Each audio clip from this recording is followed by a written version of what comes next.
APJ Abdul Kalam ভারতের 11তম রাষ্ট্রপতি এবং এক বিশিষ্ট বিজ্ঞানী, সারা বিশ্বে একজন প্রেরণাদায়ক ব্যক্তিত্ব হিসেবে পরিচিত। এপিজে আব্দুল কালাম 1931 সালে ভারতের তামিলনাড়ুর রামেশ্বরমে এক দরিদ্র পরিবারে জন্মগ্রহণ করেন। তার বাবা একজন নৌকার মালিক এবং মা একজন গৃহিণী ছিলেন। তাদের আর্থিক অবস্থা খুবই সংকীর্ণ ছিল, তবু ছোটকাল থেকেই কালাম বড় স্বপ্ন দেখতেন। তিনি তার পড়াশোনা চালিয়ে যেতে পত্রিকা বিক্রি করতেন। ছোট্ট গ্রাম থেকে শুরু করে তিনি ভারতের মহাকাশ গবেষণার অন্যতম প্রধান ব্যক্তিত্ব হয়ে উঠেছিলেন। কালামের জীবন থেকে আমরা শিখতে পারি যে কঠোর পরিশ্রম, অধ্যবসায় এবং আত্মবিশ্বাস মানুষকে তার লক্ষ্য অর্জনে সক্ষম করে তোলে। কালামের শিক্ষা জীবন ছিল অসাধারণ। তিনি পদার্থবিজ্ঞান এবং মহাকাশ বিজ্ঞানে স্নাতক ডিগ্রি লাভ করেন। এরপর তিনি ডিফেন্স রিসার্চ অ্যান্ড ডেভেলপমেন্ট অর্গানাইজেশনে কাজ শুরু করেন এবং পরে ভারতীয় মহাকাশ গবেষণা সংস্থাতে যোগ দেন। তার নেতৃত্বে ভারত সফলভাবে প্রথম স্বদেশী উপগ্রহ প্রেরণ করে। তার জীবনের এই অধ্যায় আমাদের শেখায় যে শিক্ষা জীবনের অমূল্য সম্পদ এবং এর মাধ্যমে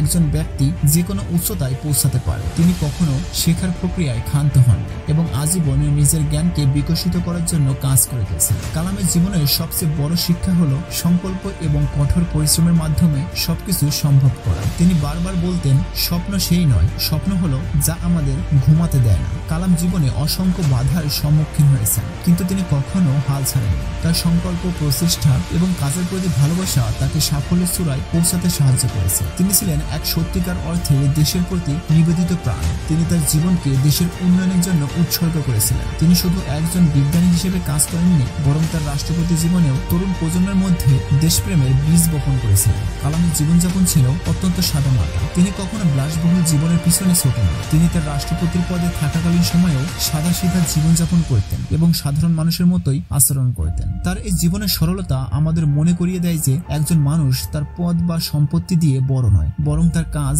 এবং ব্যক্তিত্বের জন্যই বড়। কালামের জীবন আমাদের শেখায় ধৈর্য এবং শান্তি সবসময় সাফল্যের পথ প্রদর্শক। তিনি সবসময় শান্ত মনের অধিকারী ছিলেন এবং প্রতিকূল পরিস্থিতিতে ধৈর্য ধরে কাজ করতেন। তার নেতৃত্বে ভারতের মহাকাশ কর্মসূচি এবং পরমাণু শক্তি কর্মসূচি সফলভাবে বাস্তবায়িত হয়, যা তাকে বিশ্বজুড়ে সম্মানিত করেছে। কালাম তরুণ প্রজন্মকে সবসময় অনুপ্রাণিত করেছেন। তিনি তাদের মাঝে নতুন ভাবনা এবং উদ্ভাবনী চিন্তার বিকাশ ঘটানোর জন্য তাদের উদ্বুদ্ধ করেছেন। তিনি বিশ্বাস করতেন যে তরুণদের মাঝে সীমাহীন ক্ষমতা রয়েছে, যা তাদের দেশকে আরো উন্নতির পথে নিয়ে যেতে পারে। তার বক্তব্য, আপনি যদি সূর্যের মতো জ্বলতে চান, তবে আপনাকে প্রথমে সূর্যের মতোই উঠতে হবে। এটাতে প্রমাণ করে যে তিনি কঠোর পরিশ্রম এবং অধ্যবসায়ের মূল্যে বিশ্বাস করতেন। এপিজে আব্দুল কালামের জীবন একটি আদর্শ এবং প্রেরণার উৎস। তার জীবনের প্রতিটি অধ্যায় আমাদের শেখায় যে কঠোর পরিশ্রম, শিক্ষা, ধৈর্য এবং সংকল্প মানুষকে জীবনের সাফল্যের শীর্ষে পৌঁছে দিতে পারে। তার শিক্ষা, জীবন দর্শন এবং কাজের প্রতি ভালোবাসা আমাদের জীবনের প্রতিটি পদক্ষেপে প্রেরণা যোগায়। কালাম শুধু একজন মহান বিজ্ঞানী বা রাষ্ট্রপতি ছিলেন,